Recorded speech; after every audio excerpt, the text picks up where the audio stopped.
Hello student, आज का हमारा वीडियो उन लोगों के लिए है जो उत्तराखंड में वर्दीधारी परीक्षा की तैयारी कर रहे थे और नए मानकों के हिसाब से उन्होंने अपना प्लानिंग सेट कर रखी थी। क्योंकि नए मानकों के हिसाब से आपके जो एग्जाम था उसके एज के जो पैटर्न है उस पर परिवर्तन हुआ है। क्योंकि इसमें यह था कि जो पहले पुलिस में 22 साल होती थी, अधिकतम एज सीमा आयु सीमा वो 25 कर दी गई थी, नया जो नियमावली आई थी उसमें।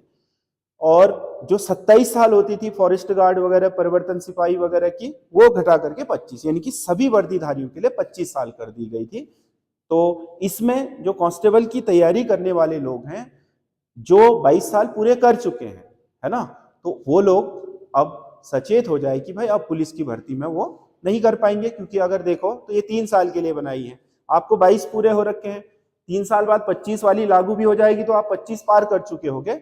ये जो वर्तमान कल जो घोषणा हुई है कैबिनेट में, उसमें की वर्दीधारियों की पुराने मानकों में ही होगी। पुराना मानक वही है, पुलिस का जो सिस्टम चल रहा था वही, नई 25 वाली अब नहीं रहेगी। तो कुल मिलाकर के ये उन लोगों के लिए एक तरीके का एडवांटेज है जिनका रिटर्न स्ट्रांग था।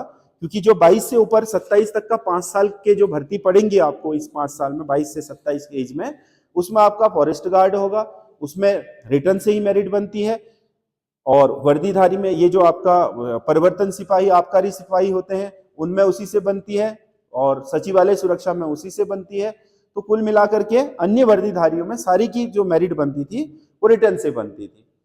पुलिस में यह होता है कि रिटर्न भी 100 नंबर का होता था और फिजिकल भी 100 नंबर का, तो उसमें दोनों को बराबर का वेटेज था।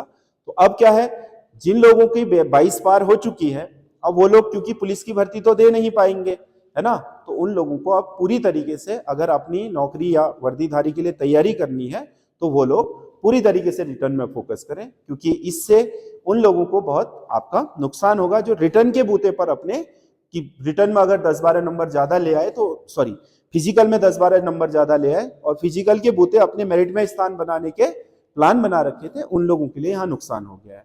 और जिन लोगों का यह है कि भाई मेरा रिटर्न स्ट्रांग है, फिजिकल कम करना पड़े, तो उन लोगों के लिए ये फायदेमंद है। फिजिकल वालों को यहाँ नुकसान हुआ है जो स्ट्रांग थे, और जो क्या है रिटर्न में स्ट्रांग है उनके लिए इसमें फायदा हो गया है। तो नुकसान फिजिकली जो मजबूत थे उनको हुआ है, जो रिटर्न में मजबूत है उनको फायदा हुआ है इसमें। तो कुल मिलाकर के बात यह है कि जो वर्दीधारी अब परीक्षा होगी 2028 तक, वो पुराने ही मानकों में होगी, जो एकीकृत नियमावली 2023 में बनाई थी और इस साल जो शुरू में ही इन्होंने लागू कर दी थी, वो अब नहीं होगी। क्योंकि उसमें भर्तियां नहीं कराई जाएंगी, उसमें 3 साल 2028 तक के लिए अब छूट दे दी गई है। तो कुल मिलाकर के 2028 तक पुराने ही पैटर्न पर पेपर होंगे, पुलिस के भी, फॉरेस्ट गार्ड के भी, और शायद मुझे लग रहा है कि कंबाइंड भर्ती भी नहीं आएगी अब। क्योंकि सबके मानक अलग है तो कंबाइंड आएगी नहीं, अलग अलग भर्तियां कराएंगे जैसे पहले करा रहे थे, और उनमें मेरिट का सिस्टम भी वही रहेगा। क्योंकि एज से पूरा आपका उसका जो स्वरूप है वो बदल गया। क्योंकि आज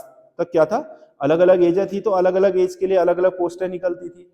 इसमें क्या होता है, एकीकृत में एक ही एज कर दी तो वो क्या करते, सभी पोस्टों के लिए भर्ती कराते, आपके जो वरीयता है उसके अनुसार आपके मेरिट के हिसाब से आपको पद दे देते। पर अब ऐसा नहीं होगा, क्योंकि इसमें एज का बहुत अंतर हो गया है। क्योंकि अन्य में सब में 27 होती थी, फॉरेस्ट गार्ड 27 था, या जो आपका सचिवालय सुरक्षा थी 27 था।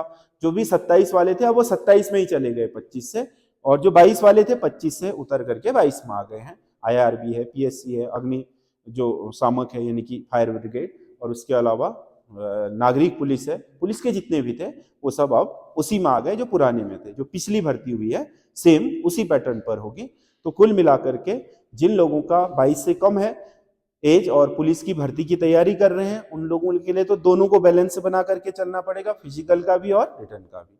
अब जो 22 हो चुके हैं, वो जो सोच रहे थे कि 3 साल और है, एक पुलिस की भर्ती आ गई तो क्या कर जाएंगे आपके, हम फिजिकल और रिटर्न का ठीक बैलेंस बना करके मेरिट में आ जाएंगे, उन लोगों को ये नुकसानदेह है। क्योंकि अब उनके फिजिकल वाला पार्ट खत्म हो गया, समझ लो। वो क्वालिफाइंग रहेगा, और क्वालिफाइंग लगभग लगभग सभी लोग कर ही लेते हैं, कम ही बाहर होते हैं।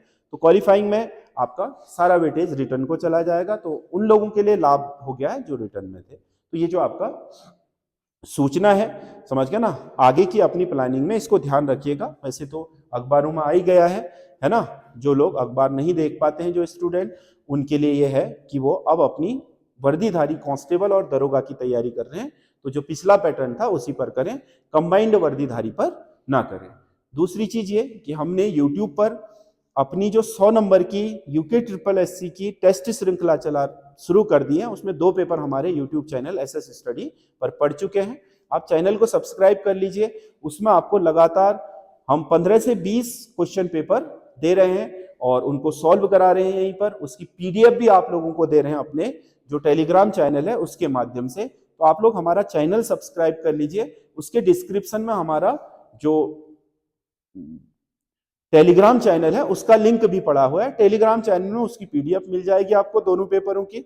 आप 1-2 दिन में तीसरा पेपर पड़ जाएगा। ऐसे करके हम उसमें 15 से 20 क्वेश्चन पेपर पूरे के पूरे जो यूके ट्रिपल एससी का पैटर्न है 100 नंबर का, जिसमें 20 नंबर की हिंदी विविधतापूर्ण उत्तराखंड की जो स्थानीय बोलियां हैं उनसे सहित, और जो उत्तराखंड का पूरा 40 नंबर का है उसमें इतिहास, संस्कृति, भूगोल जो भी क्वेश्चन आते हैं, और 40 नंबर का जीएस, जीके और रीजनिंग वाला पोर्शन है।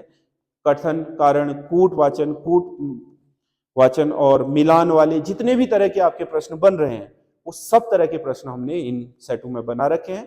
तो आप उसका लाभ उठा सकते हैं और हमारे उसको चैनल को ज्वाइन करके उनमें आप पार्टिसिपेट कर सकते हैं। तो आप लोग कर लीजिएगा, क्योंकि बहुत महत्वपूर्ण है। और 100 नंबर के जो क्वेश्चन पेपर हैं उनको आप उसको प्रैक्टिस करने से आपको एक महत्वपूर्ण जानकारी के साथ साथ अपनी प्रैक्टिस से आने वाले पेपरों के लिए बहुत हद तक आपको ये भी पता चल जाता है कि भाई हम सही दिशा में जा रहे हैं कि नहीं जा रहे हैं। यानी कि अपने को आप क्या करते हो, विश्लेषण भी करते रहते हो, तो उससे आपको काफी लाभ मिलता है। तो हमारे साथ जुड़े रहिए। बाकी हमें कमेंट करके बताइएगा कि आप लोगों को जो हमारी टेस्ट सीरीज है वो कैसी लगी, आज का वीडियो कैसा था।